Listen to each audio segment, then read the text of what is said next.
په دې مخلوقاتو باندې چې دا قسم نا قسم عذابونه راځي، دا قسم نا قسم اپتونه راځي، او بیا خصوصا په مسلمانانو باندې او بیا په پښتنو باندې کله بدامني امن نشته، کله سیلابي، کله یو قسم اپت او کله بل قسم اپتی. دا مختلف قسم اپتونه چې راځي دا ولې؟ دا یو انتهایی یو اهمه او یو خصوصي یو وجه ده.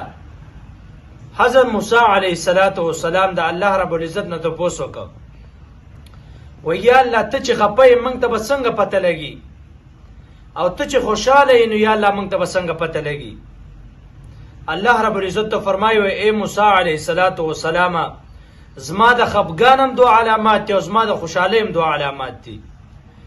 زه چې د مخلوقاتو نه او د خپلو بندګانو نه خفه یم نو دو علامات دي. یو علامات دا دی چې الله رب العزت په تاسو باندې داسې مشران راولي او داسې مشران په تاسو مختشي چې هغه مشران به ډېر ظلم کوي، ډېر ناانصافي به کوي، د ظلم او بربریت دا زندگی به تیرې په خلکو باندې هم او په خپله به هم تیرې. تاسو یو څه ګورئ په دې دور کې دغه زندگی ده کو نه ده.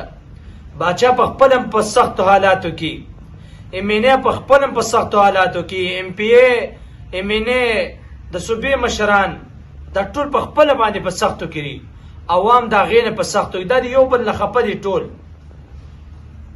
بدامني ده، هر طرف ته مرګ دی.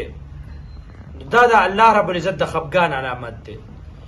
دویمه ته وفرمایل چې کله په تاسو باندې بارانونه شروع شي، د باران وخت نه او په تاسو باندې بارانونه شروع شو، هغه بارانونه نقصانونه وکړه، ستاسو فصلونه میوې باغات خراب کړه، ته پوه شئ الله رب العزت ستاسو نه خفه دی.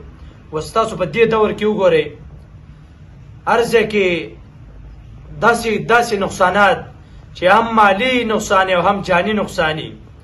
د بنیر حالاتو تاسو وګورئ، د باجوړ حالاتو تاسو وګورئ، دغه رنګې د کشمیر حالاتو ته وګورئ، د منګوره یو چې حساب کې نه دا څومره اپتونه په انسان باندې راځي. دا ولې؟ الله رب العزت زموږ او ستاسې نه خفه دی.